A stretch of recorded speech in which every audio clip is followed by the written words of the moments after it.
We live in a culture that is based on distraction and consumption. The news cycle, the media cycle keeps us profoundly distracted.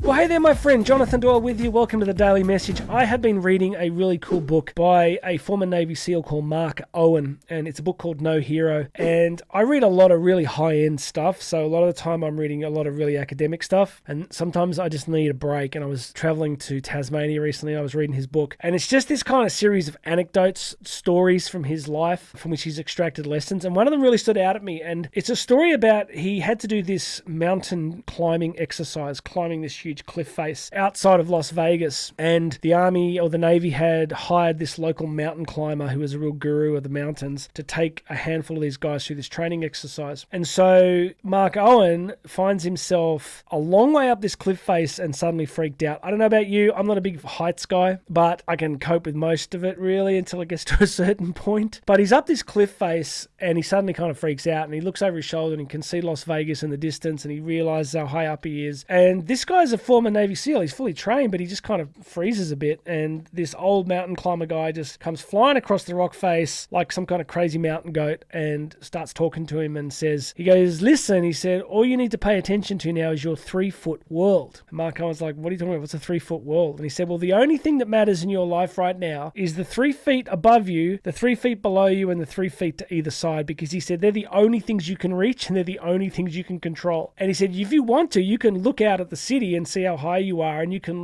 allow your focus to be taken to a whole different set of parameters. But he said, you got to get really good at your 3-foot world. I thought that was a really good idea. It was like that sometimes what we need to do is drill down onto what's right in front of us and what we can control, because our minds will happily serve us up a vast smorgasbord of things we can't control. In the podcast version, which is under here, I go into this in more detail, where I sort of say we live in a culture that is based on distraction and consumption. So the news cycle, the media cycle keeps us profoundly distracted and focused upon all these things that we can't actually control. Whereas the things that will make a difference in your life, the things that are significant, will be the people you love, the people around you, your family, your close relationships, and your work, your health, your fitness, your diet, your nutrition, your spirituality. That's your 3-foot world. Like, the things that are really going to make a difference for you are going to be within a very small set of parameters. And I think the risk for many of us is that we're getting very distracted on all the problems in the world. And,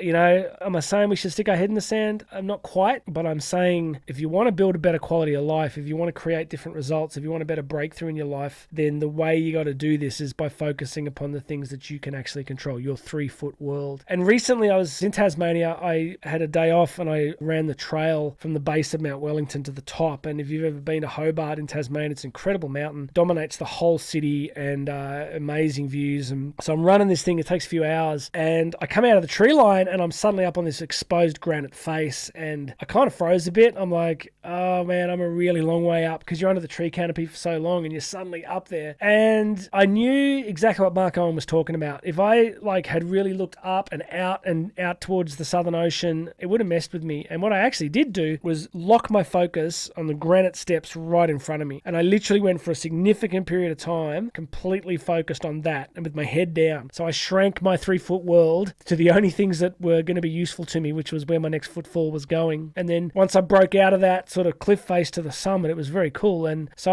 I got what he was saying, that sometimes we really just got to focus on what's right around us. So for you, that could be your marriage, it could be your parenting, it could be your career, it could be your health and fitness, whatever it is. But please, my friend, push back against the distraction. I know there's an irony in me saying this to you on a social media platform, but I do try to make sure that the content I bring is useful and is helping you to live a better life. So shrink your world, focus on what actually matters, don't worry about the rest, and you're going to be just fine. All right, all the links are under here on the website, jonathandoyle.co. You can find me on Instagram, Doyle Speaks. You want to book me to speak, you want to book me for training or consultancy projects, it is all under here. God bless you, my friend. My name is Jonathan Doyle. You and I are going to talk again tomorrow.